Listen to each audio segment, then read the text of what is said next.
Yeah, back into the left.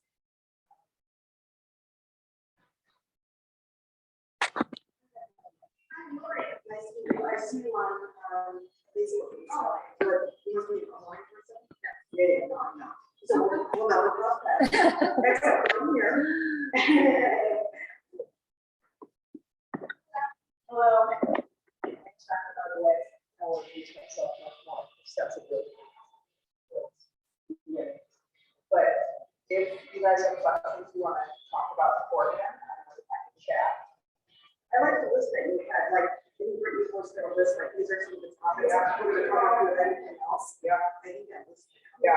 So if you go through that stuff, like, yeah, it's definitely going to be, very minimal. This is going to be like, this is what protein is. This is what it's like. I've transitioned into coaching this women for the past 3 or 4 years, and most of the women we coach are, late 30s into 60s. And their bodies just don't function how they used to. And there's just so much accumulation of dieting over time, just a lot of things. So we're going to talk, the answer is not usually what you think. That's always what I say. It's like not usually eat less, work out more. So there's a lot of good stuff that hopefully will be like new information. I feel like I just need like a reset button.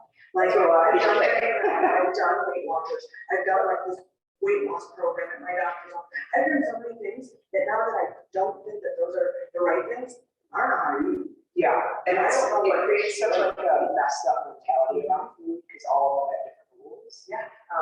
And so it's like, well, what works for my body and what works for someone else. And, the hard thing with the reset is like I wish we could all have a reset, but it's usually all of those things that accumulated over time to bring our body to where it is. Whether it's active, whether it's, we have gut issues, we have hormonal issues, we have all things that usually root from in our experience in different blood sugar dysregulation. But it's everyone's different. That's the hard part. But what I put together today, I partner with one of my I own a business with my former Liz, who's basically me, but not pregnant, as tall, she's brunette. Thank you. So we have just kind of realized that it can't be a template, it can't be a program. We work with all our clients one-on-one. And yeah, there's general rules, but for most people, you might not even realize some things that you have done. Like a lot of people don't realize not going to the bathroom every day is normal.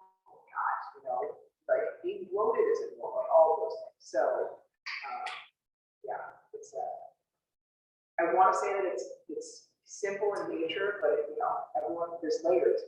So and that's the hardest part of a lot of people are like, well, I did this program and it worked. It's like, well, if we're stuck again, it didn't work because there was no diet after the diet. So we'll talk about it's called periodization of nutrition. How the body doesn't like the same thing all the time. So it's kind of find what works. Yes, you're on Zoom. Yeah, I'll put them in. Okay. If you guys have questions throughout, please feel free to raise your hand. I'll have time for questions to answer at the end. And I have some questions people submitted. So. Okay. Oh yeah. Yeah. Okay. Everyone's sitting in the front. Everyone's walk in and that's totally fine. Totally fine. I was on time today, so I didn't have much of that. I have a 3-year-old home, so getting places on time is not easy.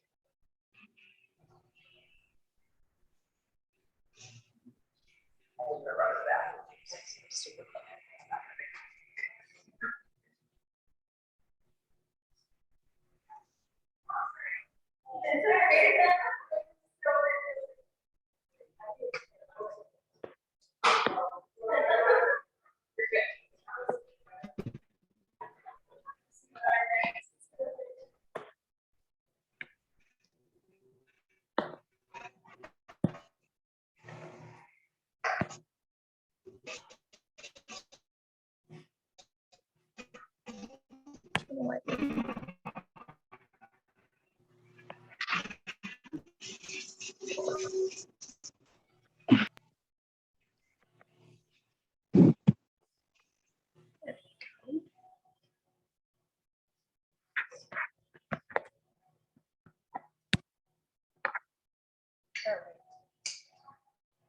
everybody has their paper and pen or something to take notes.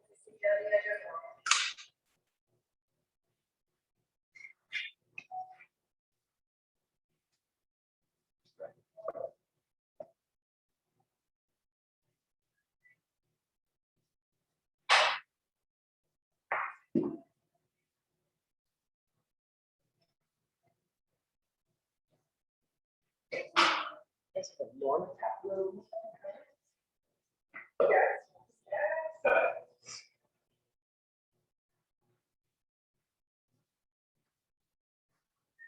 Especially the CrossFit training for about 10 years. So very, very obvious in CrossFit. So much fun stuff. So how long have we all been here? A long time? How long have you guys been? 5 years. 5 years. Yep. 5 years. Well, it'll be 5 years in October. Feels like a lifetime some days. told somebody that I'm like 5 years and one pandemic. Listen, the kids that survive are the ones that are in it. So sad seeing so many things close. It's good that we're all back. Are we excited to be back? Did you guys do anything like cities? Yeah. Oh yeah. We spent a lot of time on doing it. We good? Okay. I can put them both in. Hopefully I can hear. I think I should be fine.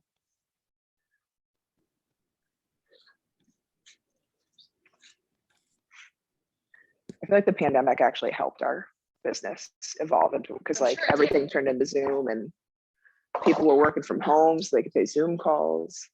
Nicole's texting me. She's on Zoom. She's like, I don't have her earpods in. Yeah, let me know if that works better.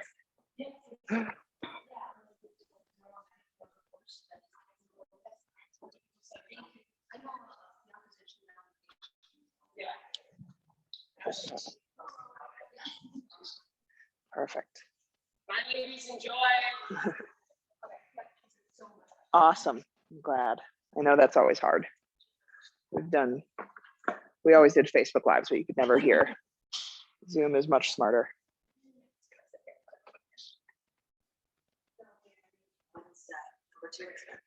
Not soon enough. August 25th. Yeah, so I got about 6 weeks. So I know I've been very pregnant for a long time.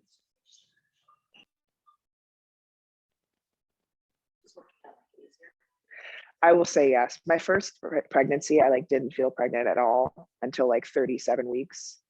And this one, we lost a baby last August, and I was 22 weeks when we lost it. And then I got pregnant 3 months later. And so I think my body was just so ready to be pregnant because it wasn't, hormones weren't out of the body yet. And so I blew up very fast with this one. And this one's been definitely more difficult than the other one, but they say, your body's more ready and everything's stretched out after the first one. So I see your videos and yeah. I mean,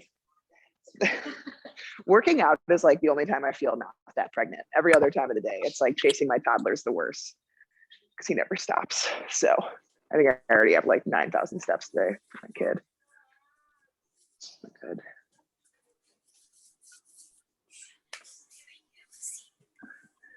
I hear whispering.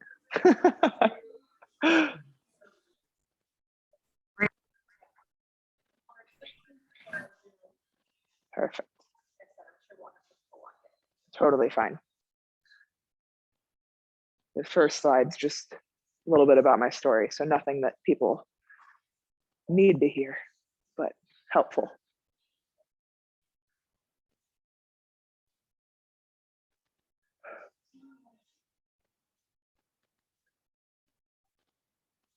Let me know whenever you're ready.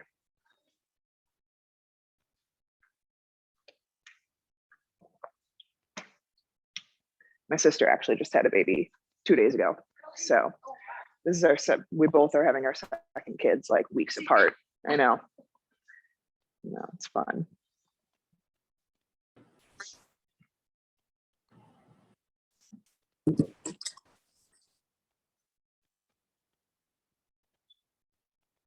I also have been told by lots of people that this is a girl. My first was a boy, and everyone says the girls are like just more difficult with pregnancies.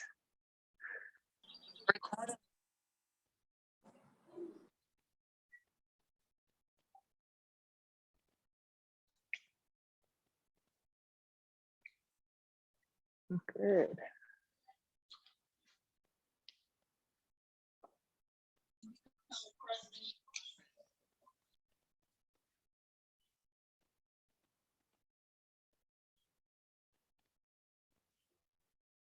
Everyone's popping into Zoom.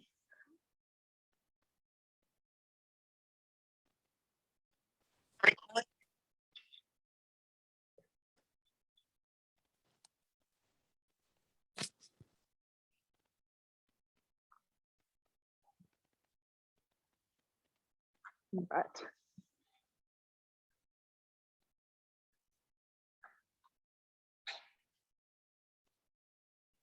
did anyone come work out this morning? Yeah. Get it done.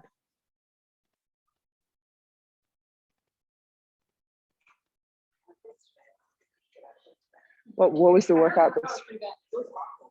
Like, I asked Nicole it, so I was like, if I'm seeing it, it's like watching this. I didn't do enough this week. Because it was like all the days combined in difficulty. I tried it. Yeah, she's like, I don't know what happened yesterday, but yesterday was terrible. I'm like, wow, I wasn't here. What kind, is it like a lot of circuit style or? I don't know what the workout was yesterday. I don't know. That's usually just circuit. Okay.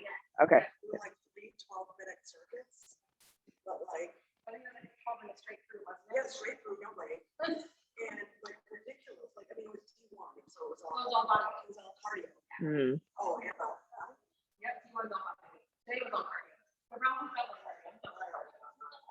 I'm pretty sure the first time I heard Rick got into the route. Yeah, I watched the lights and it was my first workout. No, it was not.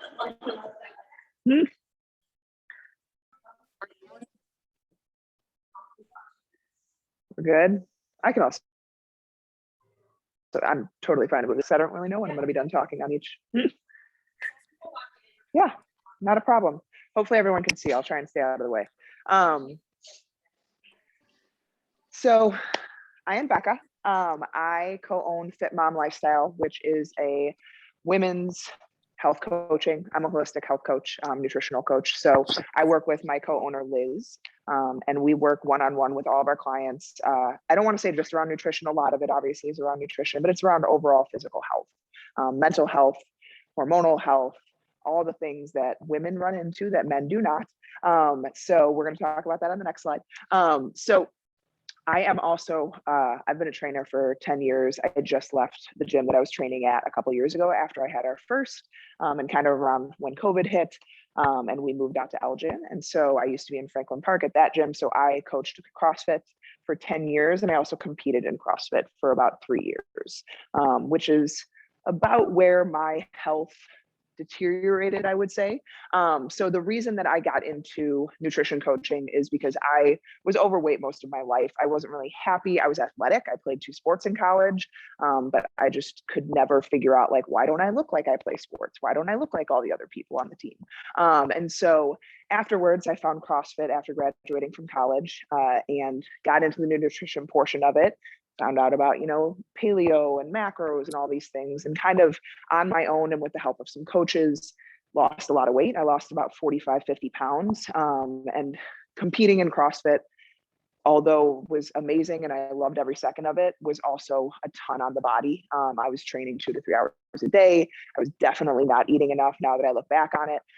And during that time, I lost my period for about 3 years. I ended my career with an Achilles rupture after training for a day of way too much jumping, which kind of ended my career in total. But that wasn't totally where things went south. That's like, I was around here and I felt I felt lean, I felt good for the most part. And then when I stopped competing is when my body, all the stress kind of hit. We wanted to get pregnant, didn't have a period, obviously.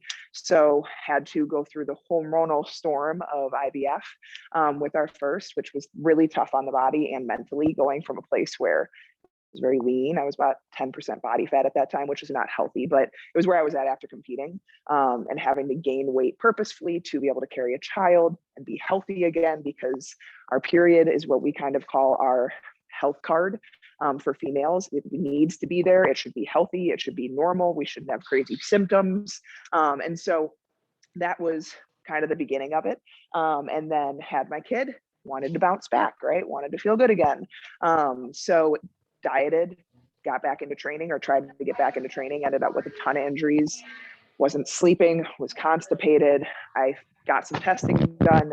I was in kind of full-blown adrenal fatigue, which is where you basically have produced so much cortisol for so long that your body just doesn't produce it anymore because you have so much circulating cortisol. Wasn't sleeping through the night, had no energy, started gaining weight. I actually went through about a 2-week spurt where I gained 10 pounds in 2 weeks out of nowhere. It wasn't out of nowhere, but it felt like it was out of nowhere. Stress was driving it. And so thyroid function had kind of tanked. And I was just in this place where I was like, what's going on with my body? And so through all of this, I was continuing to learn through nutrition, different certifications, mentors, experts, schooling, all that kind of stuff. And that's what partnered myself with Liz, who is our co-owner. She went through a kind of different journey, but similar in a way. She dealt with a lot of gut issues, had to go through a full gut healing protocol. She also was diagnosed with Hashimoto's, which is kind of thyroid dysfunction to an autoimmune condition. So we both have been through the gamut of health stuff. And we wanted to help women because unfortunately, that population we see of, you're sick, you don't feel good, but you're not sick enough for the conventional medicine world to kind of pay attention. Or maybe there's some medication that you can take. But at the end of the day, it's not helping, it's not helping you get to where you want to be. So that's what got us into helping women. And since then, I have healed and kind of rebounded my adrenal support and my function. My thyroid is back to a good place. And it was, a lot of work. It was a lot of different methods around nutrition and listening to my own body and what worked for me, because what worked for me was not the same as what works for everyone else that went through the same stuff as I did. So that's kind of a little bit about me. I have been coaching nutrition and health now for about 8 years. And we work mainly with women between the ages of late 30s to 60, 70, because there's a lot that we go through at that time in life, having kids, postpartum, menopause, all those things that can kind of be tough and leave you not knowing what to do. So that is a little bit about me. And then I'm going to get into nutrition stuff.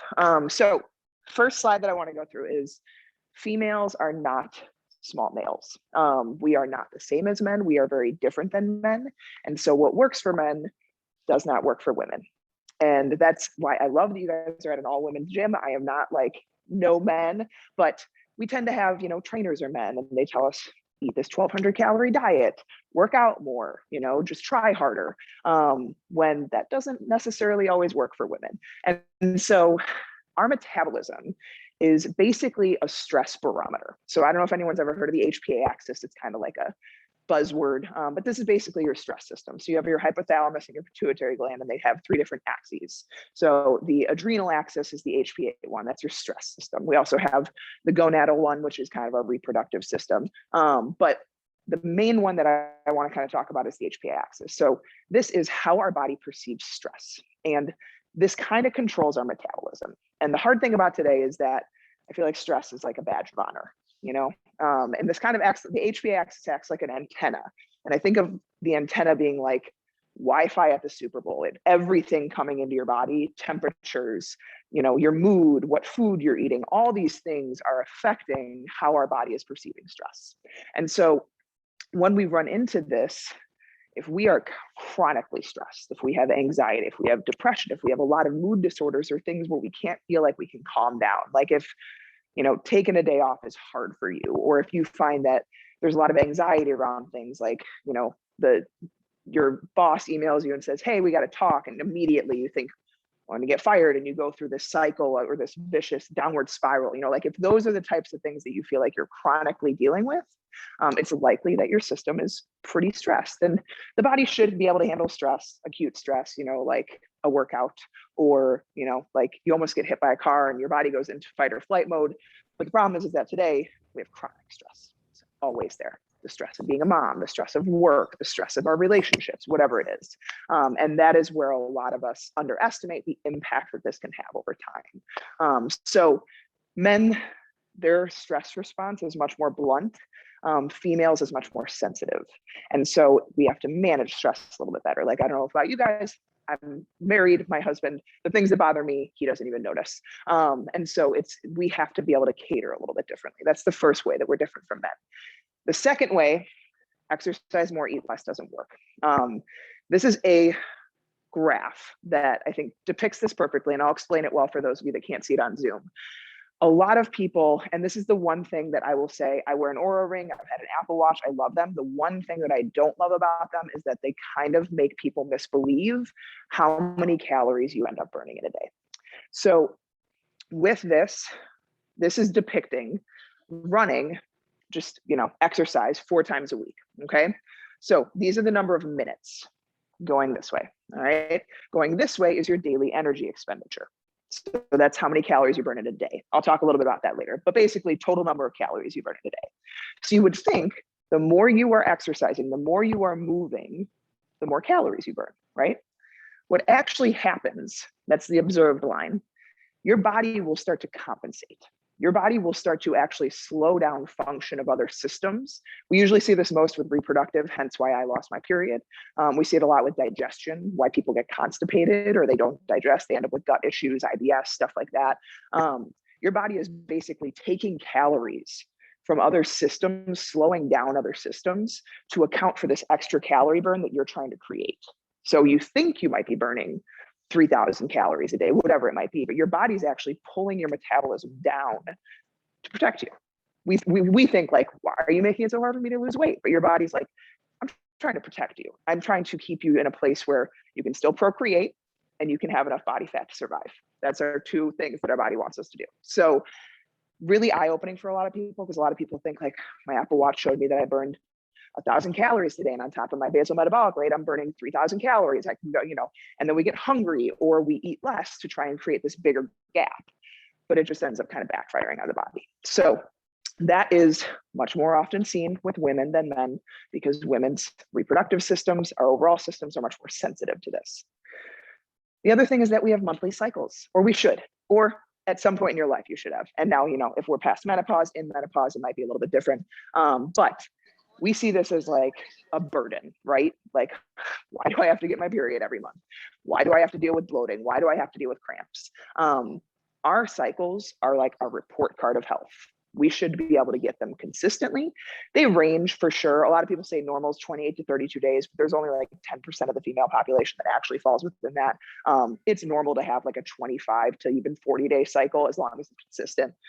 You should be ovulating. You shouldn't have major cramps. You shouldn't have major bloating. You shouldn't have super heavy flow. Like, all of these things are showing you that something is off with the body. And you can work with your cycle. First half of your cycle, estrogen's higher. Carbohydrates, your body tolerates more, you tolerate high intensity more.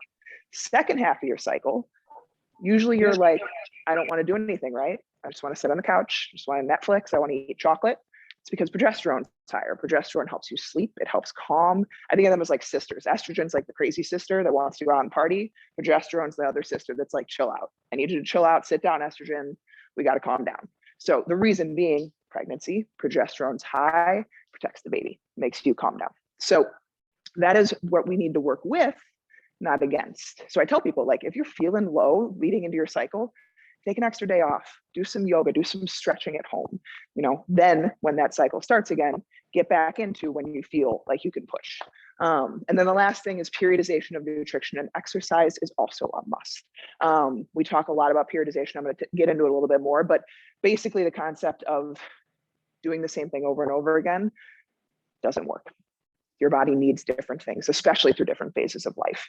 High stress times, postpartum, menopause, trying to lose weight, trying to maintain, all those different things. So we talk a lot about periodization and how you want to change the diet. You should eat different amounts. You should eat different types of food, because especially if we're stuck or we're feeling like we aren't getting where we want to be, don't keep doing the same thing. Body needs something different. Same thing with exercise. I think that exercise can definitely be periodized throughout life. Does anyone have any questions on any of that? No, you just want to explain what's on your slide. Yes. Yes. So this was a graph. Yeah, for sure. Yeah. Yeah, I explained this a little bit, but basically it was a graph showing that the more we move does not mean the more we burn technically, especially when it gets extreme. Your body starts to compensate. Yeah. Yeah.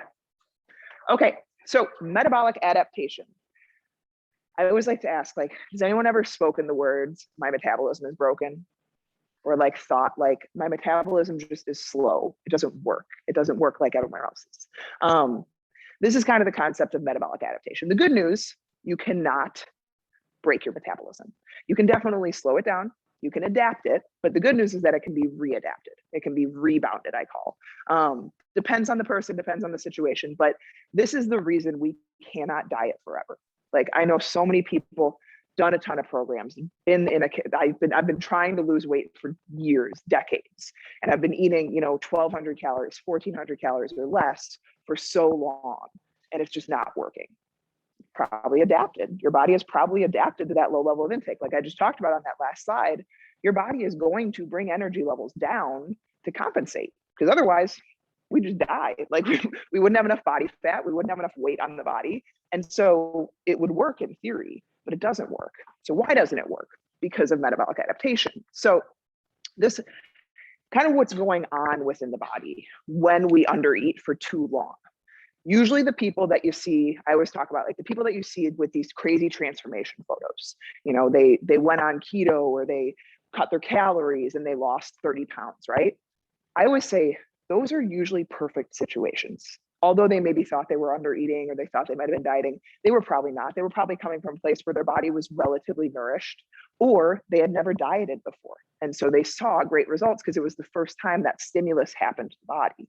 But when we have that stimulus over and over again, kind of becomes like you're knocking on a door and the door is not answering anymore. That's how our body functions. So what's happening hormonally, we often see thyroid function decrease because your thyroid controls how fast your metabolism works. It controls how fast energy is used within the body.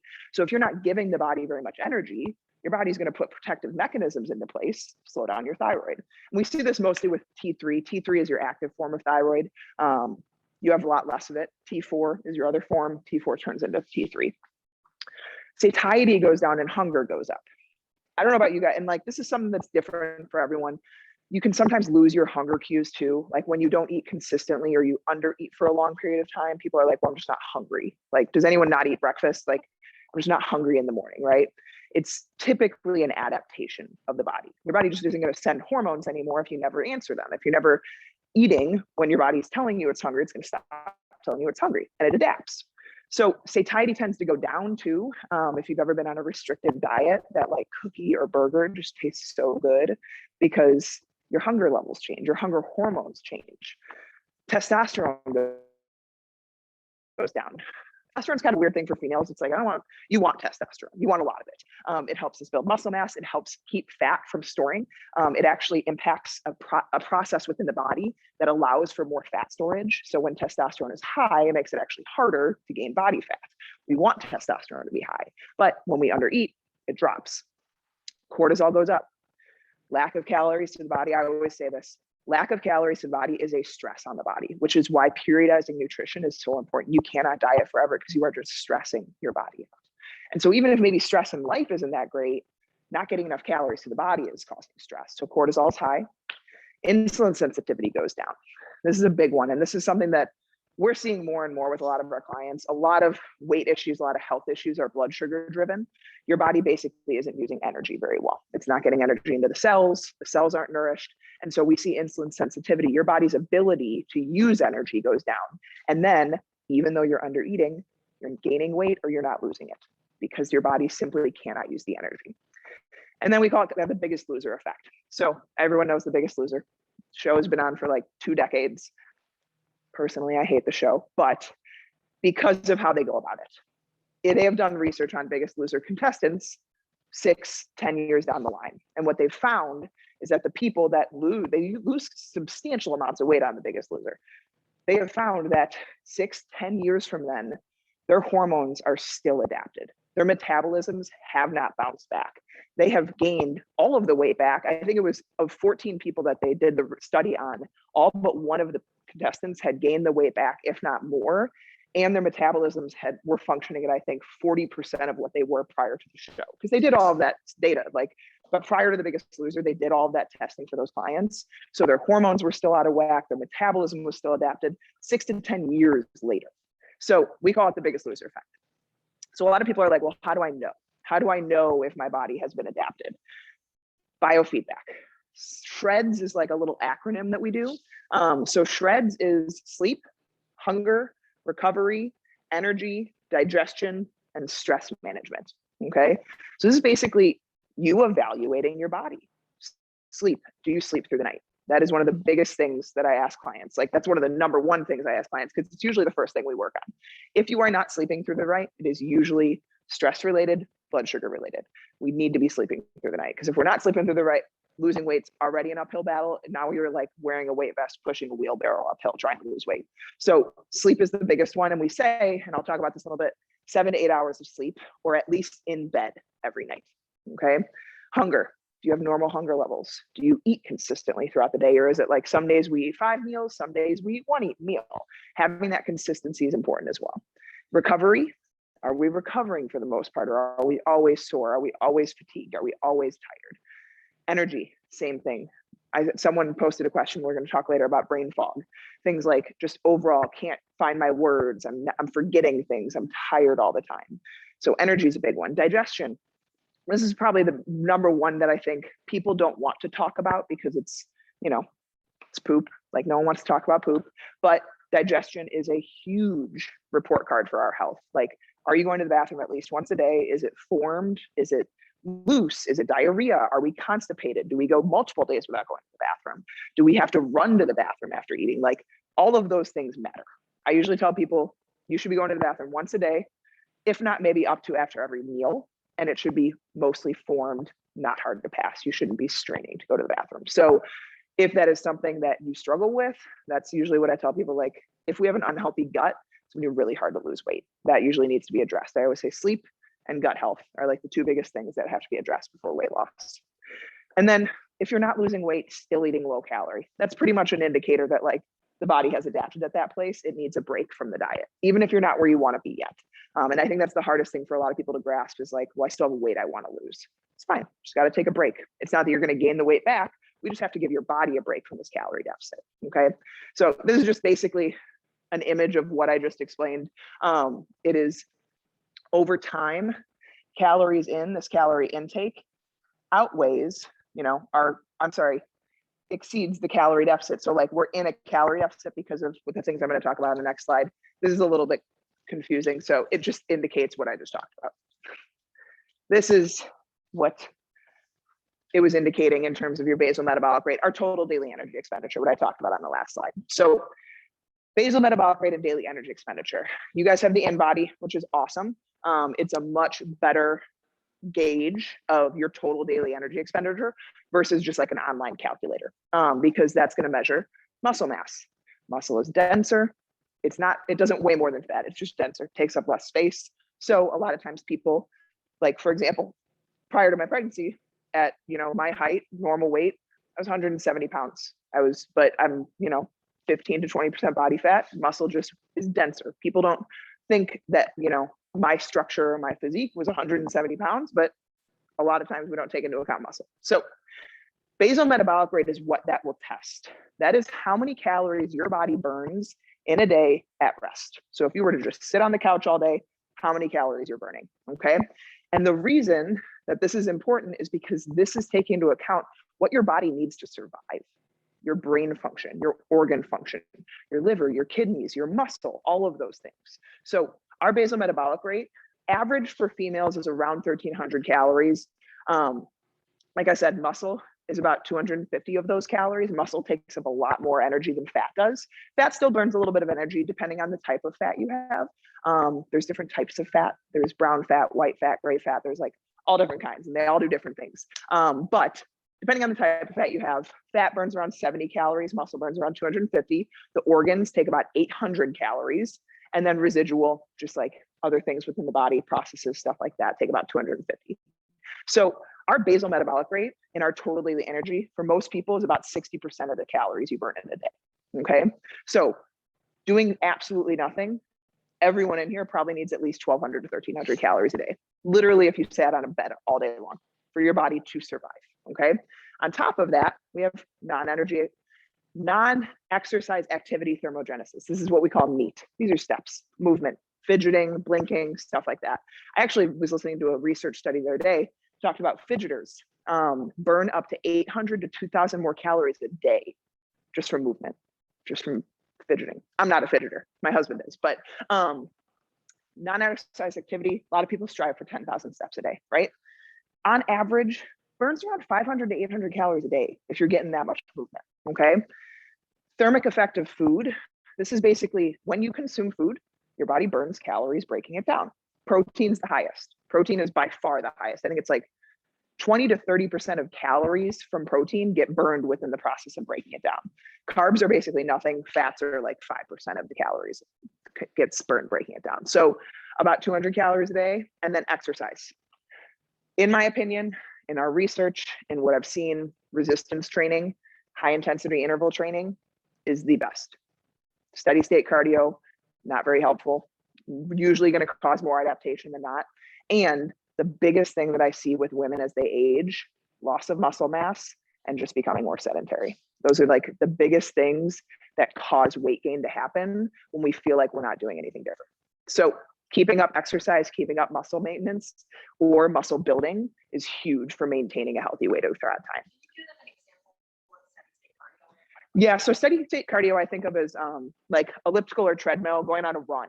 I'm going to go on a run for 30 minutes. And it's going to be the same pace the whole time. It's not like intervals. I'm not doing sprints with rests. I'm not doing that kind of stuff. Or I'm on the elliptical for an hour, just trying to burn as many calories as the elliptical tells me I'm burning, which is total BS. Those things are very wrong. You don't burn that many calories on those. So that's kind of an example of steady state cardio. So all in all, if you kind of add this up, and this is an average, obviously, this is an average and it changes as we age, absolutely. But 1,300, I'll even stay low end, plus 500, plus 200, plus exercise. It's over 2,000 calories a day. No one in this room is eating over 2,000 calories a day. So I'm not saying this is how many you need to eat, but it's usually just an eye opener for a lot of people to understand, like, I'm not eating that much. And maybe this is why my body has adapted to a lower place. Maybe this is why I'm not losing weight, because I've never taken a break from the diet to eat that much food in a quality way. I'm not saying like, I took a break from my diet and I went and got 5 Guys and then I got a shake afterwards and that was more than 2,000 calories. Like, no, yeah.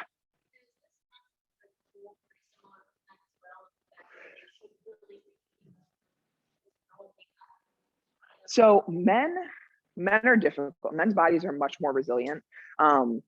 And typically men tend to eat more calorie dense foods than women do, in my experience. Their hormones are not as sensitive. Their bodies are just, they have more testosterone, they hold more muscle mass. So they just tend to have an easier time. And women, I mean, it's just diet culture. Like you don't see a lot of men yo-yo dieting, you don't see a lot and so men tend to gain weight over time because lack of muscle. They tend to drink the beers, stuff like that. They get, and so testosterone drops over time, and those things usually cause men to like slowly gain weight over time. But men just don't have as much of an issue as women do, because they don't tend to go as severe as women do in terms of like dieting. So women tend to adapt more. We see more women adapted because women have done 800 calorie diets or 12, that kind of stuff. So all in all, women should be eating more, not less. All right, how do we know how much we should eat? Because that was an example, absolutely. And I was talking a little bit earlier before the seminar started around, well, I've done all of these things and now I don't know what to do. Like, And all of those things have impacted your body up until this point. They've created the situation that you're in right now. That might be an adapted situation. So if you can, the BMR on the in-body is awesome. I would say that that's the best estimation. And it's not an exact science, guy. It's not, you would have to be in like a hyperbaric chamber to find out truly how much oxygen you're consuming, how many calories you're burning, all that kind of stuff. But those are great estimates. Don't do them when you're pregnant. I did that. It was a huge mistake. Such a disappointment. We had one at our old gym and I was like, I'm curious. And I was like, I don't want to know that. Definitely gained a lot of body fat, which I should have been. But the other option is tdeecalculator.net. Again, not going to be as accurate, but you can put in your information in terms of like age, height, weight, and it gives you your maintenance intake, like how many calories your body should be able to maintain its weight at. So evaluate how much you move and exercise. If you don't have a step tracker, get a step tracker. Like this is huge and eye-opening for a lot of people. People think they move. They think they move a lot. And then you get a step tracker and you're like, I don't move as much as I thought I moved. I thought that I was moving a lot. And I got one that was like 6,000 steps a day. Then I had a toddler. Now it's a lot more. But overall, they can be really helpful at just a reminder to move. Because I think if you work, I'm at my computer on Zoom meetings most of the day, all day with clients, like I have to force myself to get up and move because it'll be 2 p.m., 3 p.m. I've moved 3,000 steps in that day, So they're really helpful. Understand your current intake. This is the next biggest thing. If you have never tracked your food before in like a MyFitnessPal or a Lose It app, get a food scale, weigh and measure as much as you can for just 5 to 7 days and be consistent. Like don't, eat less just because you know that you're tracking your food. Like track honestly what you eat weekdays, weekends, and what that looks like, alcohol, everything. Because if you can understand what you're taking in, if it's consistent, if it's balanced in terms of proteins, carbs, and fats, I'll talk about that in a second, then you can have a starting point. Because from there, then we need to know, do I need to start increasing my calories slowly, which is what we call kind of reverse dieting. So like, for example, if you track your food and you're eating 1,100 calories a day, you aren't losing weight at 1,100 calories a day, probably needs a break. So what we do is we calculate where our maintenance is, and then we slowly close the gap. And throughout closing that gap, we evaluate, like, how do you feel? A lot of times, believe it or not, we have women that lose weight as they increase calories because they take the stress off of their body of under eating. And so usually what we'll do is we'll slowly bring up maybe 50 to 100 calories every other week. And every time you increase, you just evaluate. And it's not coming from crap food. It's coming from good foods, nutrient dense, whole foods. Okay.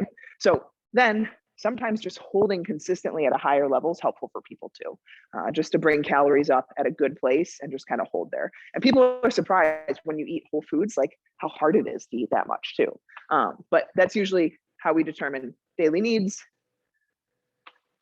Quality versus quantity. So this is a big one. I will say when I first started coaching nutrition, I was all about macros, all about it matters how many calories you eat. You can fill those macros with things if you want that aren't nutrient dense, that aren't maybe great for your body, but as long as you're within calories and macros, that's what matters. And I would say over the past 5 years, my perspective has definitely shifted because of how the food responds within the body. So it always depends on the person, depends on how active they are, depends on their history with food, depends on their overall health. But can't ignore calories, bottom line. That's always going to be a rule. Our body needs nourishment, and we are a very overfed, undernourished society.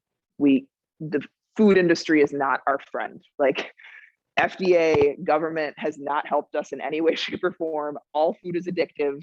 It is, it is palatable, it is calorie dense, and it's filled with crap. It's filled with processed oils, it's filled with sugar.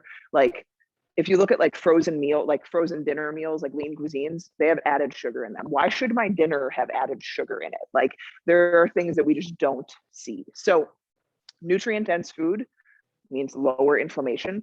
Inflammation is kind of a big buzzword right now. Basically just overall swelling of the body. It impairs function, it causes stress on the body, it causes gut issues. Nutrient dense food also burns more calories.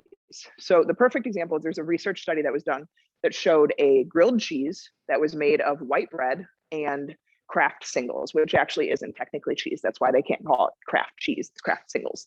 And then there was a whole wheat, whole grain bread with normal cheddar cheese, like an actual cheese. Those that the same calories, same macro breakdown, those that consumed the grilled cheese with whole grain bread and cheddar cheese burned 50% more calories breaking that meal down than those that consumed the more processed one. And so understanding that, like, it's not just the calories either. It's also the types of food and how they function within the body and what you're getting them. Fiber, nutrients, vitamins, all those things. Protein leverage hypothesis and lack of nutrients cause cravings. So I'm going to talk about the protein leverage hypothesis in another slide shortly, but lack of nutrients, this is inconsistency of eating, I would say too. Lack of calories and nutrients and inconsistent eating. Most people overeat at night. Like, you're not waking up in the morning and being like, give me the chips and Oreos. It's like you haven't eaten all day, or you've inconsistently eaten, or you haven't eaten nutrients during the day. Like, you haven't eaten actual food. You get to night, maybe you have dinner, but then it's like, where's the chocolate? Where's the wine? Where's these things that I want, that I'm craving? Your body's actually just craving nourishment, but it's driving those cravings for highly palatable, highly calorie dense foods. And so although cravings, like, yes, there's discipline around it, whatever, a lot of it is your body just trying to get more nourishment because we are lacking nourishment. Okay. Fiber is huge, especially for females. We detox through our liver. Okay. There's three main ways we detox. We sweat, we pee, and we poop. So if you're not pooping regularly, you are not detoxing excess detrimental hormones that need to get out of your body. This is where a lot of women end up with estrogen dominance, or like harmful forms of estrogen. So we talk about how fiber is extremely important because fiber binds to those excess hormones, passes them through the liver, is able to excrete them through the body. So we need fiber in our diet. And if you deal with autoimmune, if you deal with insulin resistance, diabetes, if you're pre-diabetic, if you have hormonal imbalances, quality of food is even more important. Like, if anyone has thyroid, hypothyroidism, Hashimoto's, all of our clients that are at least gluten-free, if not dairy-free and soy-free, because of the impact that those things can have on your gut, on your body, on your thyroid function. So quality is huge, yes. So when you talk about fiber, does it have to come from our food, or can it be like something? No, so the body doesn't really process supplemental fiber very well. It doesn't bind as well, and a lot of things, even added fiber. So like if you see, like for example, Quest bars have a ton of added fiber, and protein supplements too have a ton of added fiber. That's not the same as like fiber you're getting from vegetables. Believe it or not, fruit actually has higher fiber than most vegetables. Like raspberries and strawberries and blueberries are great sources of fiber. But yeah, food fiber definitely acts differently than fiber supplements in our experience. We actually prefer, and I'm going to talk about that on the supplement slide, which is coming up very shortly, about what we actually recommend for like digestion versus supplemental fiber. So I'm going to just briefly go over this: macronutrients, proteins, carbs, fats. Okay. So protein and carbs are both 1 gram is 4 calories. So 1 gram of carbs, 1 gram of protein, both 4 calories. Fats, 1 gram is 9 calories. So fats are much more dense. They're easier to overconsume. So protein helps build and repair muscle, helps keep you full longer, helps control blood sugar levels. Protein is extremely important. That's why we recommend all of our clients take in protein evenly throughout the day, because it helps keep blood sugar stable. And you need bioavailable protein sources because it provides a ton of nutrients that you can't get from other foods. So I am not against people being vegan or vegetarian for beliefs that they have around animal cruelty, whatever it is. It is not a healthier way to live. Animal protein is much more bioavailable to the body. It has a ton of nutrients that you simply cannot get. And to be honest, for females, especially as we age, B vitamins, zinc, iron, all become issues in our experience with like seeing blood work of clients and stuff like that. Red meat is huge. We work with a hormone replacement therapy company. And one of the biggest things, like when women present with low ferritin, it is a sign of inflammation. Red meat is actually one of the main things they recommend. Obviously grass-fed, organic, sustainably raised stuff, but meat is very nutritious to the body if it's coming from a good place in terms of farming wise. Like, what's eating too much? Like, so it depends on the person, and it depends on how they process it. So I usually start, if you don't eat a lot of red meat now, start with like once or twice a week and see how you process it. Because some women, if they haven't eaten very much meat, or if you have gallbladder issues, processing high fats is tough. And so I always say, like, listen to your body in terms of, are you having loose stools afterwards? Are you having stomach aches, bloating, stuff like that? But I eat red meat probably 4 or 5 times a week.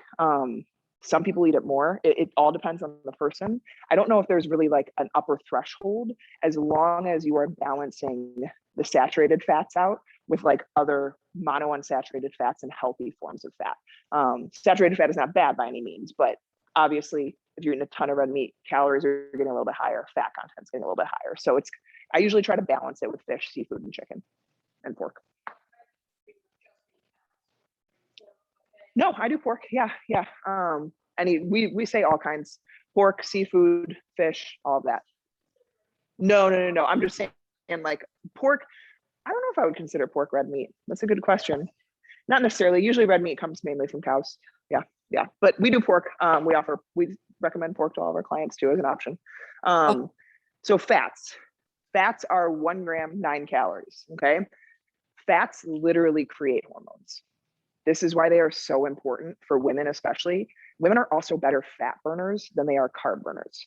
So we just oxidize fat better, especially as you age, because in menopause, estrogen basically goes to nothing other than what your adrenals create.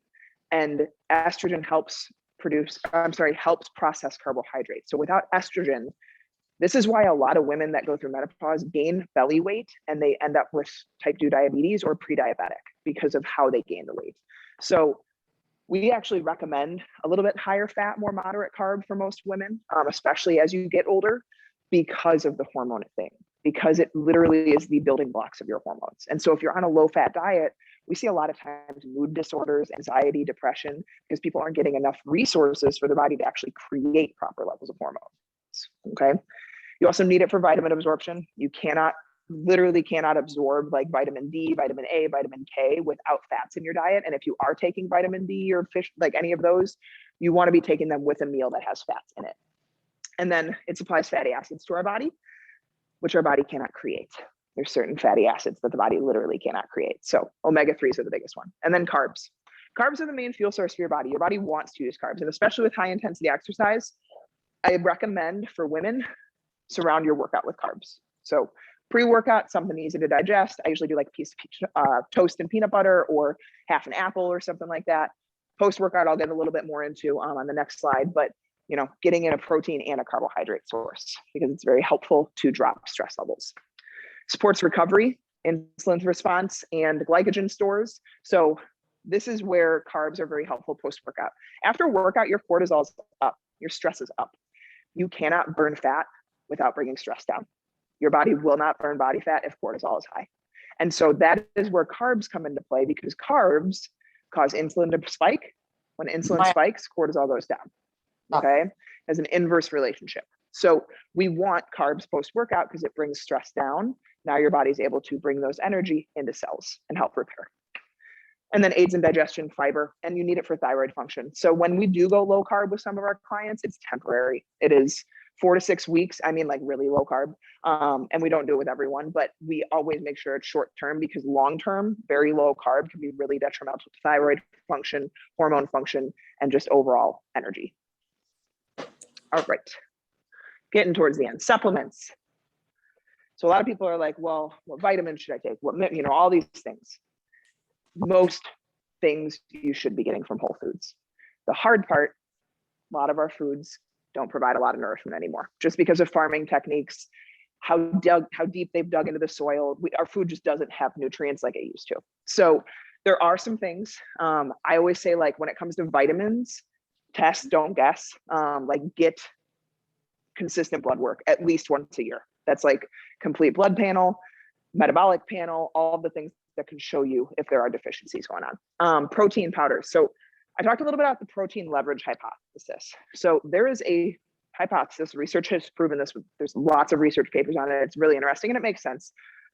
You will continue eating carbs and fats because your body is trying to get enough protein. You will basically eat as many carbs and fats as possible until your body gets enough protein. So if you simply were to eat enough protein, a lot of the cravings for the carbs and the fats go away. because the protein, your body needs a certain amount of protein. The FDA's level is like way too low. FDA recommendations, by the way, guys, are basically to avoid malnourishment.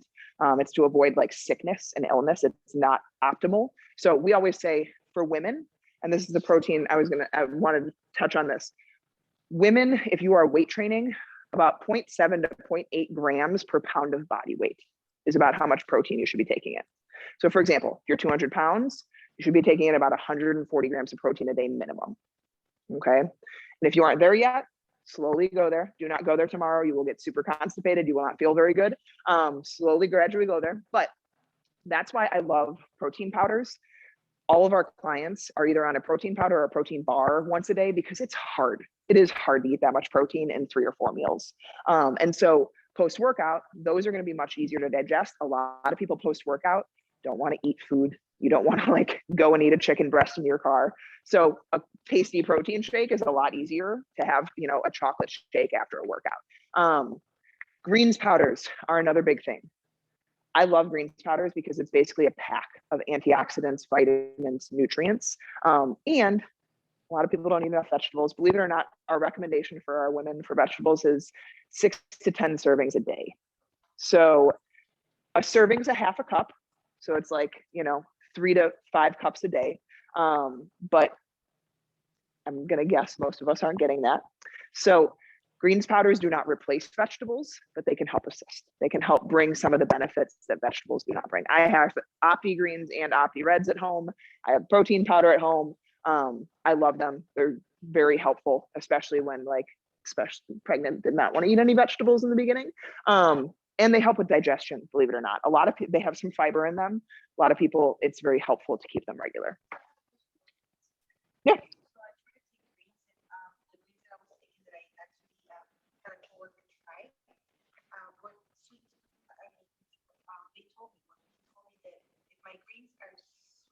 Those, are they those ones? Those ones are a little sweet. I would check the ingredients. Sometimes they're flavored with a little bit of like all natural fruit juice. No, that's that. I would ask them for some science behind that. I don't think a company would be doing a very good job if their stuff tasted nasty. I'll be honest, most greens do taste gross. Those are the only ones that I've had that don't. Those have a little bit of sweetness to them. And actually, if you mix them with the reds, I get like a frother and I just mix them in water and take them. They're actually pretty good. So I have, what? Yeah, this one. So this is Opti Greens, first form. So also, all protein powders are not created equal. I will say this up front. There's a reason that there's like a $20 tub of protein and a $60 tub of protein. There's different processing that goes on when they create protein powders, and plant-based protein powders too. So pea protein, if you think about a pea does not have very much protein in it. So how are they getting you 20 grams of protein in a powder from peas? There's a ton of concentration and there's a ton of processing that go on. Animal plant, like whey protein, can be tough on people's guts. First form, and then there's a company we work with that's called Top Notch, are the only 2 companies that I have found people do not have gut issues with, because sometimes protein can cause bloating. A lot of that comes from how it's processed. So First Form is my favorite company. We actually recommend First Form, and that's not just because I'm here. She said they have First Form supplements. I was like, oh, good, because I actually recommend those. So the other things that I recommend supplement-wise, magnesium. Magnesium is miracle supplement, in my opinion. I would say 90% of our clients are on magnesium, and there's different forms. Magnesium citrate is a great form of magnesium if you're constipated or if you're not going to the bathroom regularly. Magnesium Calm is the powder that we recommend to our clients. Start with like 1 to 2 teaspoons a day. Magnesium glycinate is like an all around. It's the most absorbed. It's the most beneficial I've found. It's super cheap. And dosage wise, start with 300 to 500 milligrams. I actually recommend this for women that have really bad symptoms of periods. Up your dosage to like 600 to 800 grams prior to your period. And it can help with a lot of symptoms. Mm-hmm. I have one pill, which I don't know why I haven't taken it, right? Because People never take their supplements. It creates energy, right? So Well, yeah. I take my magnesium in the morning. I take it at night. That's what I was Yep, it doesn't create energy like that. It just helps support the mitochondria in the cells. Yes, they might have like a tri-magnesium, like a combination. If you have headaches or migraines, magnesium oxide is really beneficial. There's like 10 different types of magnesium. All magnesium is not created equal either. That's why I put the like main forms up here. The glycinate's the one we recommend. Magnesium is also the first mineral that depletes when you're stressed. So if you're stressed, you need magnesium. I usually start with like 300 to 500 milligrams a day, depending if like, honestly, therapeutic dosages can go up to 2000 milligrams a day. The one thing that I will say around magnesium, if you're on blood pressure medications, just keep dosage moderate, just because it lowers blood pressure. So it can, I'll say that. I mean, like research wise, there's, you know, you have to be taking a lot. So I always just tell people, if you're on blood pressure meds, just stay a little bit lower on dosage. Yes. So ours they're all pill forms that I've found. Magnesium Calm is a powder. That's the citrate that helps with digestion. If you're really constipated, that can be really helpful. Yes, a lot of magnesium capsules can be opened. Yeah. Yep. Yes. Yeah. Yeah. I've actually never looked into magnesium liquid form. I'm not entirely sure. I'll have to look into that. The other things that we recommend, especially for gastric bypass, I have a lot of clients that are gastric bypass, post-gastric bypass, digestive enzymes. So due to the health of the gut, a lot of people have something going on. Like there's something that is not allowing us to digest and absorb nutrients very well from our food. Digestive enzymes is something that I recommend to a lot of our clients. First Form is actually a really good brand of them. There's a couple other brands, but overall, they help you break down and absorb your food better. I usually take like 1 with each meal, 2 with each meal. They can also help a lot of people if they have bloating or digestive stress. If I'm pregnant. Oh, digestive enzymes? I take 1 with each meal. Yeah, 1 to 2 with each meal, depending. But if you're bloated, if you are, you know, constipated, struggling to if you have nutrient absorption issues, if you know you're nutrient deficient, they're really helpful because they basically, our body creates digestive enzymes, but it decreases as we age and it decreases under stress. And so it can be really helpful. And then probiotics.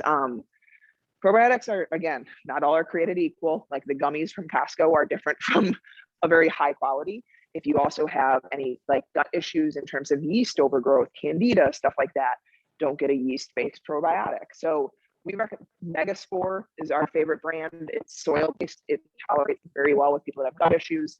But probiotics are great to kind of take consistently. They not necessarily.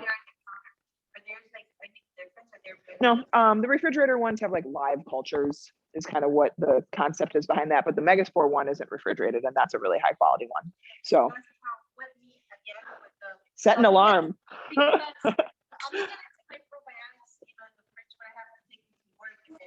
Totally. I take all my supplements at night, unless supplements are specific around something or like a weight, like thyroid supplement you have to take away from meals, stuff like that. I take all of them at night.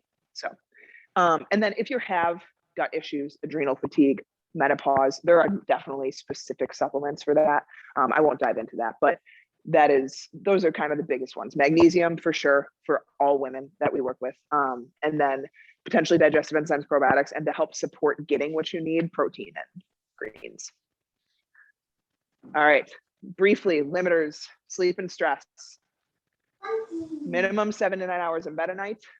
When we are sleep restricted, hunger increases, satiety decreases, ability to process sugar decreases, your metabolism slows down, your immunity drops, and our ability to think, handle stress, just deal with life decreases. So it is not just, you know, oh, I can't get enough sleep, but I can still exercise, I can still eat okay. Sleep is the number one limiter I see with weight loss with women because it drives stress. It's tough. I get it. 7 to 9 hours in bed is a lot. It is about prioritizing, slowly shifting. Naps, if necessary. You should not, naps are definitely like overnight sleep because of the REM sleep that we get. We just don't get from naps. If you are a shift worker, stuff like that, I definitely promote naps. Accumulate that sleep. But yeah, overall, it's not as beneficial. My sleep is non-negotiable. Non-negotiable. I am often in bed without my husband because I'm like, I'm going to bed. So if your body resets, okay, so I try to have 7 to 8 Yeah. overnight hours, but then I get up to the bathroom a lot, even though I slept. Hi, Casey. So waking up in the middle of the night to go to the bathroom is not because you have to go to the bathroom. You're waking up and going to the bathroom because you're awake. So that is a big thing, unless you have like a true bladder issue. So like a diagnosed bladder issue, which some people have. It is blood sugar. So when you don't eat consistently throughout the day, you get blood sugar big ups and downs, which transfers over to the night. And so if you ever had a blood glucose monitor or something like that, what a lot of people see is your blood sugar will either dip really low overnight, which stresses the body out, wakes you up. When we're awake, we have to go to the bathroom. I am 8.5 months pregnant. I don't pee at night. I sleep through the night. It is, yeah. And it's typically a lot of times when we fix the food, the sleep gets fixed.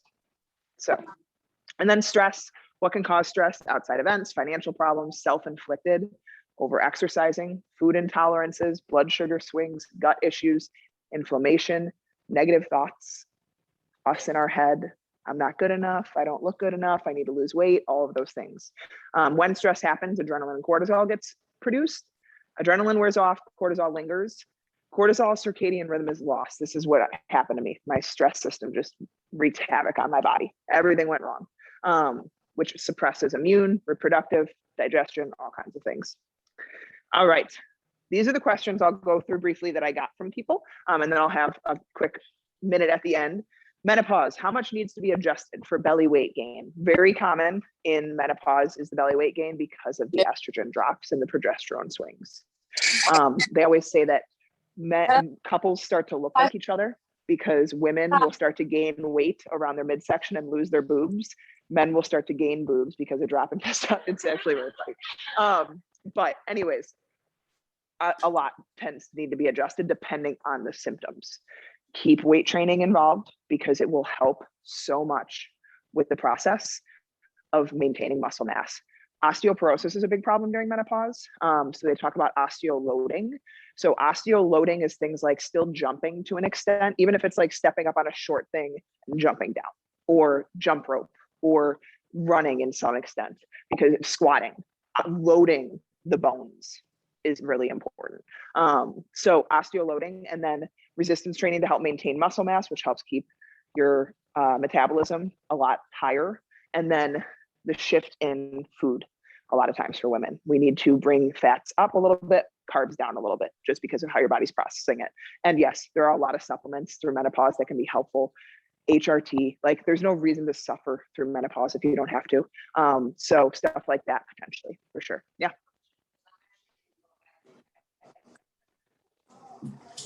Throw you into menopause. Yep. Uh-huh. Oh, God. Yeah, so we usually go like 40% of calories or so come from fats minimum, depending on the person too. Like how you process them. That, and for you, that might be helpful just because you can't eat a ton of calories probably in one sitting. Yeah. Yep.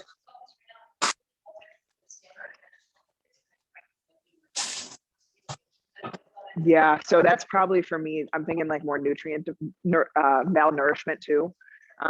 Yeah, so there's a lot of things going on. Symptoms to drive what I recommend, like hot flashes, insomnia, all that kind of stuff, because different things mean different things in terms of like how hormones are shifting. Yeah, I've heard that's horrible. Yeah, we say controlling temperatures, cold showers, stuff like that with hot flashes. But yeah, I would say malnourishment is probably the big driver. Trying digestive enzymes, higher fat, a little bit lower carb. 55 over and bloating. The good news is that it's not an age thing, it's a gut thing. You can have bloating at any age, and just because we reach a certain age doesn't mean we're going to start having issues. So this is, I would need to ask a lot more questions around this. Was this anyone here's question? Okay, well, she can email me. I'm going to get my information. I'd need to know more. I have a lot of questions on that. Brain fog, how to know what foods to avoid. brain fog is very often associated with gluten. It's associated with gut health.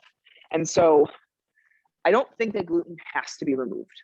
I think for a lot of people, it can be beneficial just because of how it causes what we call leaky gut.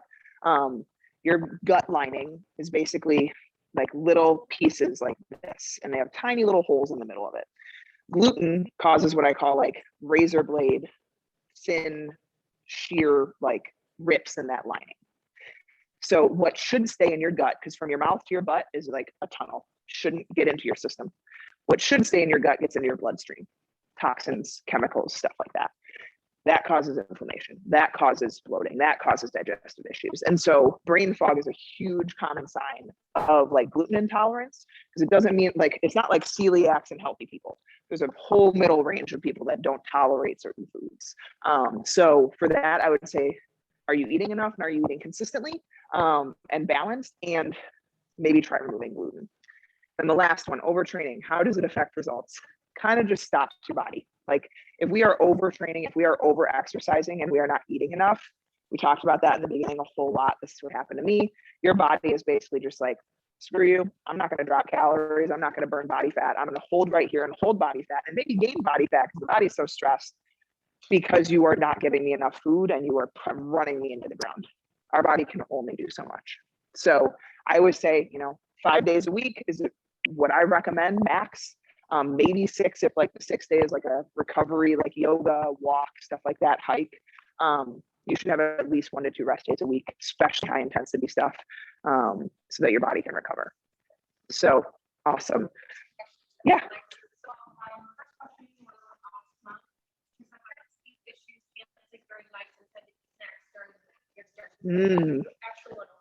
I actually just talked to another lady this week about this. Sleep eating is a very common thing, actually. Eat more during the day because it's usually blood sugar related. A lot of those people are under eating, and your body will drive you to eat more. That is where cravings come from. That is where binges come from. I used to be a restrict binge. Like I had major binge issues. I never dealt with bulimia or anything like that, but I would have 2,000 plus calories in a binge. Because I was over restricting my body, and your body will drive you to eat. And so if you simply eat enough and you eat enough nourishment, usually we see sleep clear up. It may not be overnight, but usually we see sleep clear up, and usually we see the binges decrease. So that's okay. Yeah, so stress is a time where we do not diet. That is one of the periodization times. If I have a client that I'm trying to cut with and they're trying to lose weight, and I can tell they're stressed, they're not sleeping very well, it's basically a lost cause to try and lose weight during those times. So I tell people during those times, eat more, just try to get as much nourishment as possible, track intake so that you're not like over consuming, and include things like that you enjoy. And I have no problem with, enjoying, like I have chocolate. I have a huge bin of chocolate chip cookies in my house right now. I have bread. I have all of these things in my house. I just moderate them. And by eating enough, I don't feel the need to overconsume them. So in that sense, it usually comes back to, are you eating enough? And if you aren't, eat enough during those times, because stress will usually blunt fat loss. Okay. Next question was fasting. Yeah, great question. So fasting is a huge, it depends. It can be beneficial for some women. It can be very detrimental for others. If you are already stressed, if you are already not eating enough, do not fast. It will not serve you. It will likely just do more harm. Fasting alone doesn't really have like this magic to it. It's not like I shortened my eating window and now I'm losing weight. Usually you just eat less calories, and that would cause the weight loss. In our experience, the only fasting that research proves to truly have like cellular autophagy benefits, like truly regenerating cells, is 24 to 36 hour fasts. So like the 10, 12, 16 hour fast that a lot of people do, we don't see a huge benefit from. If you find that you have blood sugar issues, sometimes fasting can help in terms of that. But if you are someone that has low blood sugar, like you get tired all the time throughout the day, stuff like that, fasting should not be done. So it's a big depends. I usually say there's a lot of other things prior to fasting that can be implemented. Next question, examples of healthy and nutritious snacks that you recommend. Yeah, so I love fruit and nuts, fruit and nut butters. I love jerky. Actually have an apple in my bag that I'm gonna eat later. Protein bars, protein shakes sometimes can be really helpful on the go. I actually have a meal prep masterclass that I'm going to give everyone. That's 4 weeks of recipes and grocery lists and stuff. That's just, nice to have different ideas. Some of those can be helpful. I can also maybe include one of our snack lists in there. So I have a list that if you guys want to leave your email, and if those on the Zoom, if you want to give me their emails, I can send out an email with that. But snacks are one of those things where I'm like, make sure your meals are there first. 2 to 3 meals a day, and then 1 to 2 snacks a day if you're hungry, and try and keep them balanced. That's the biggest thing. Like a snack should not just be a pure carb. It should not be like a piece of banana bread, like try to have a fat, try to have a protein so that your blood sugar response is better. 2 more. Yep. How many calories in a day do you recommend? I think you kind of went over it. Yeah. So another huge, it depends on the person. I would say it depends on how much you're currently eating most of all. If you don't know how much you're currently eating, really highly advise tracking for at least like 5 to 7 days to get an idea, and go from there. And then the last question is turmeric good to take every day for inflammation or just try eating a certain food? Is what? Turmeric? Got it. Okay. So turmeric is fine. As is curcumin, all of those things that are anti-inflammatory in nature. I always say if something claims to be this like miracle, magnesium is the only thing that I consider like the miracle supplement. If something claims to be like this all amazing thing, it's probably not. Like I would say, what else are you eating? Because that's probably like if you're taking turmeric, but you're also eating fast food and bread and cake and stuff, it's not going to do a whole lot. It can't hurt. I'll say that. Yeah. That was the last question on Zoom. Does anybody else have You guys have any questions here? Yeah. Mhm. They always push water. And I have to say, Yeah. So I've been drinking water. I didn't put water on here just because water is a little bit of a given. But I say half your body weight in ounces a day is a good place to start. The one thing I will say, and I also kind of wanted to, I'm already an hour. I tried to keep it to 30, 45 minutes. Okay.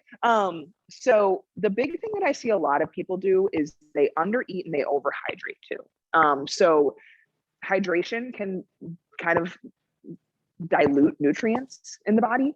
So I'm actually drinking an electrolyte supplement. So a lot of people fear salt too. It's a big like blood pressure thing, and I get that.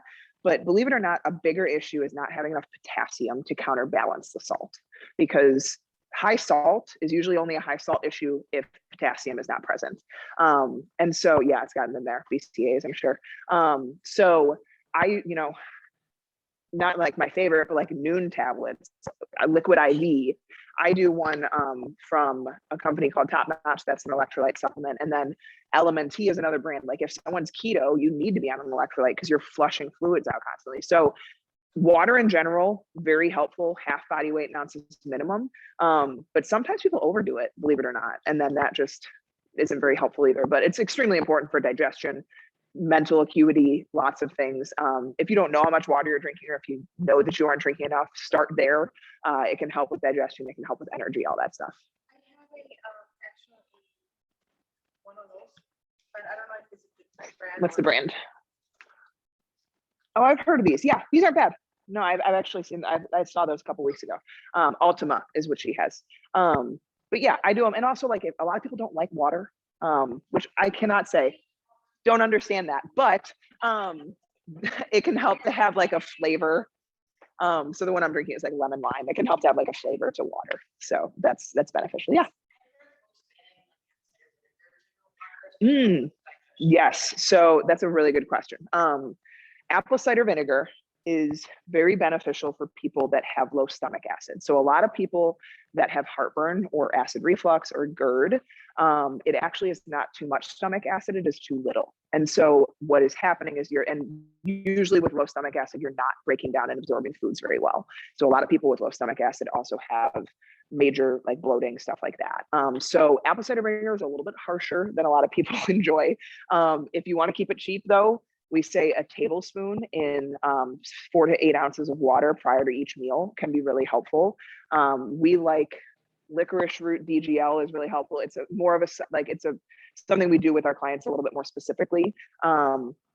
PPIs, I'm super against long-term. A lot of doctors just keep people on them for decades, and it further deteriorates stomach acid. Stomach acid decreases as you age too. So the problem with PPIs is they deteriorate, they don't regenerate. So we are big fans. Apple cider vinegar is a great start.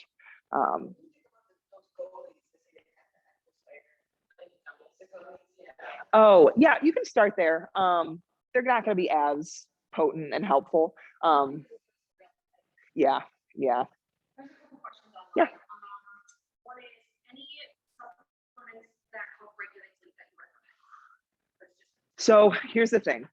Yes, food first, but I always tell, like, we have supplements we recommend to our clients.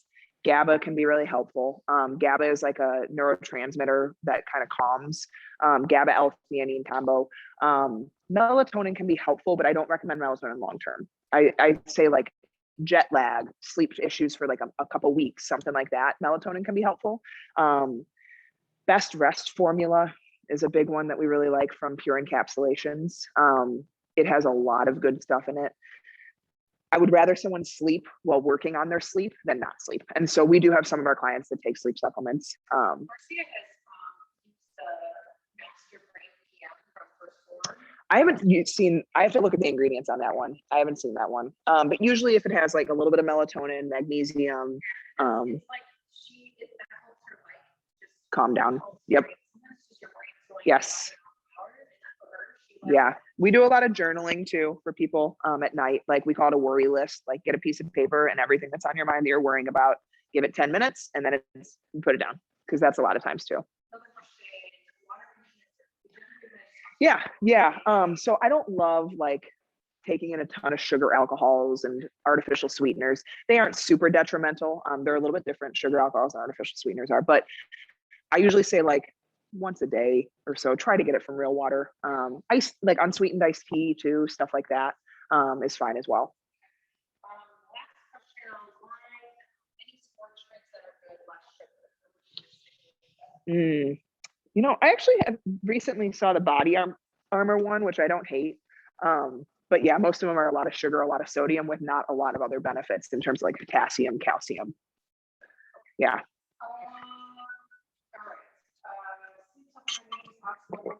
Yes. Yeah. Yeah, of course. Okay, other than that, I think, does anybody else in the studio have any questions? Yeah. Ooh, good question. So theirs are really good. They're a little bit more high in calorie than some of the other ones. I don't know if I have seen the Battle Bars. I like Bear Bells. They have the Bear Bells. They have those at Trader Joe's. Yeah, BARE Bells. I have to look at ingredients, sorry. Okay, yeah, the first ones are dense. I will say that they're very sugary. So these are a little bit higher in carbs than a lot of the ones that I see. I actually haven't tried these. I might need to grab one. So I like Pure Protein bars. You find those at really any store. They have, if you go to Walgreens has like all single serve, so you can try ones. Pure Protein bars, no cow bars are gluten-free, dairy-free, and soy-free. So if you have like some more intolerances, those are probably the best for a lot of people. Pure Protein bars, no cow bars. And then the First Form bars, those aren't bad. They're just a little bit denser in carbs. A lot of protein bars, I say, if you are looking for a protein bar, for every 100 calories, there should be 10 grams of protein. So a lot of things claim to be protein bars, but they're like 8 grams of protein, 3 calories. Yeah. Quest bars aren't bad. Quest bars, the biggest problem I have is they have a ton of added fiber and people get really bloated from them. Yeah. They mess up your digestion.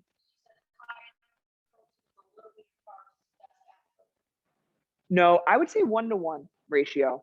Yeah. So sometimes even 2-to-1, depending on how long and how challenging the workout is. So a super easy option that a lot of people do is like a protein shake and a banana, or something like that. If you after. Yeah, I don't usually do protein before the workout just because it takes longer to digest. And like, unless you're just purely lifting, like if high intensity stuff, your heart rate's up, digestion slows when your heart rate's up because your body's shutting down other functions just to keep up with the high heart rate. So I usually do something really easy, like an hour and a half before, if anything. Yeah, I think it kind of tastes like cardboard. Yeah. I mean, like, here's the thing. It's fine. For, people that want to minimize like processed breads, if you have a Costco membership, Canyon Bakehouse is a really great gluten-free brand that actually is like fluffy. They have a good one. Canyon Bakehouse, CANYON Bakehouse. It's just got more nutrients. Yeah. Oh yeah, I like Angelic Bakery. Yeah, that one's a better one than Ezekiel, I would say. Try to find the Angelic one. It tastes more like bread. Yeah, they have it at a lot of other stores too. Yeah, I love Costco. We have a whole Costco shopping list we give our clients. Did you have another question? Yeah. The first one is about when you're trying to cook healthy, Mhm. you have to use like oils and Yeah. so which one would it be better? Because I see that they recommend like the avocado, but it's oil, right? And it says it has 100 something. Yeah, so that's a great question. Zero calories, right? Yeah. So it's not so much spray or oil, it's the types. So I actually recommend cooking with butter. Butter has vitamins, oils don't. So butter also, like if you buy anything organic, like grass-fed, dairy and red meat. That is, if you want to spend money on anything, dairy and red meat. So yogurt, milk, creamer, butter, because of the source. Like conventional farming, they feed cows like candy in wrappers, like for food. So like then that gets messed up guts, that gets unhealthy animals that then you're eating. So that's why I would say, like, I don't like spending a lot of money on groceries, but I do buy organic and grass-fed butter and oils, avocado oil, coconut oil, and olive oil for like salad dressings. I could go down probably another hour and a half rabbit hole of like hydrogenated processed oils and how they are probably more harmful and detrimental than anything else that we consume. And they're in everything: corn oil, soybean oil, grapeseed oil, vegetable oil, all of those things. Avoid them at all costs as much as you can. Definitely don't cook with sprays versus oils, though, not a huge difference. I use spray just because it's a little bit easier, kind of coats the can easier. Yeah. So I use avocado oil spray just because avocado oil has a higher burn than olive oil. Yeah. The second question is, I have a positive DNA, which they said there was probably a beginning of lupus with fibromyalgia. When I ask them about my eating habits, stuff like that, they just don't tell me anything. They just prescribe me medication. Autoimmune paleo is what a lot of times we recommend, which I'll be honest is not easy. But if you want to manage symptoms, if you want to feel better, is huge. So autoimmune protocol plus paleo is kind of like, and there's resources. Lupus is a disease of inflammation. And so you have to manage inflammation, and that starts with the food. It's really hard for me to work out. And Yeah. I find like workouts out with when it has to do with jumping and when it has to do with a lot of Absolutely. You would probably benefit from not doing as many days of high intensity. I would say maybe 3. Yeah. And so with adequate rest between, I always say, like, you cannot run your body into the ground with lupus, with autoimmune, like you can be in a healthy body. I actually just came And it causes flare-ups. from hurting myself, right? Mhm. But my ankles, my knees, Yeah, all of that stuff just hurt absolutely. so much when I Because had you to- have so much And more today inflammation. was really hard with the jumping. Yeah. I had to modify them a lot. Yeah. Your body's just not going to tolerate it the same. All right, I'm gonna take 2 more questions. Yes. Online. Yes. One question is about belly fat, how to get rid of belly fat, and the other one was about MCT oil. So there's a lot. Oh, okay. I like MCT oil. Depends on, in what context. That's always the thing. Like, what else are you eating that day? MCT oil it crosses the blood-brain barrier. It's really beneficial in terms of like energy, gut, stuff like that. A lot of our clients that eat a higher fat, lower carb do MCT oil. So, a tablespoon. Yeah, you put it in your coffee. There's a lot of different, like, Bulletproof is the brand that does a lot of MCT oil products. So it's a helpful way to get extra calories for people that are eating low carb, high fat, and it's pretty beneficial to the body. Totally forgot the other question. Belly fat. I mean, like it's every woman's thing. I usually say like there's a lot there, don't do severe calorie deficits for too long. Don't do a ton of cardio. Keep your, hormones healthy. Like that's too much to answer in everything I talked about today. We'll wrap this up because Yes. I want to make sure we get everybody out of here. And a couple of things. Number one, if you guys, Becca does do coaching, and you guys are welcome to do coaching with her. Yeah. You can email her. It's Becca@FitMomLife.com. If you guys want to know how to do a consultation Yeah. with her. Yeah. If you guys have more questions that obviously not as questions are loaded and very dependent on the person. Totally. who's going on. It's always an it Is depends. the person to have a conversation with. So please reach out to her, Becca@FitMomLife.com. We'll be seeing more of her with us. We're planning to make her further partner here with us. So, Yeah. but reach out to her if you guys want a consult, if you guys are looking to maybe do some work with her. I know she offers programs, her and Liz do. So you guys can get in her group, FitMom Community on Facebook. And we have a podcast. Yeah.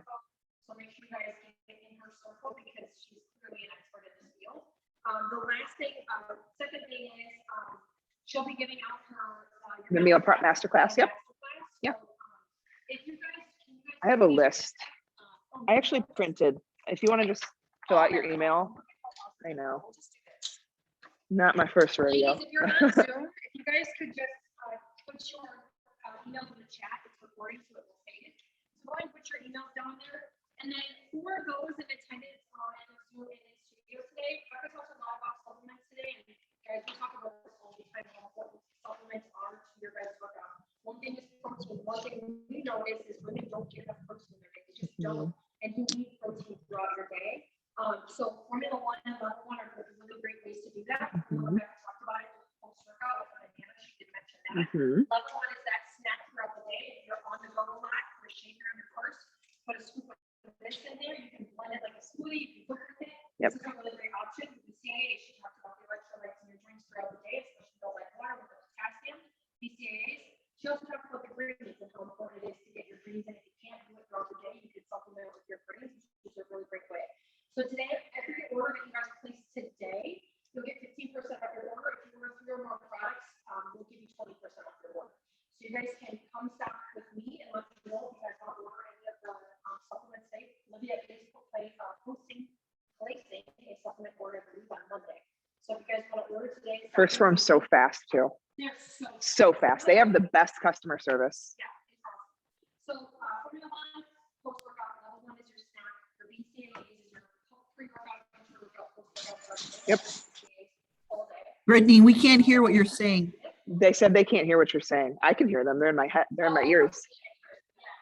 Oh, okay. So, oh, okay. Okay, there you go. They're like, we can't hear you.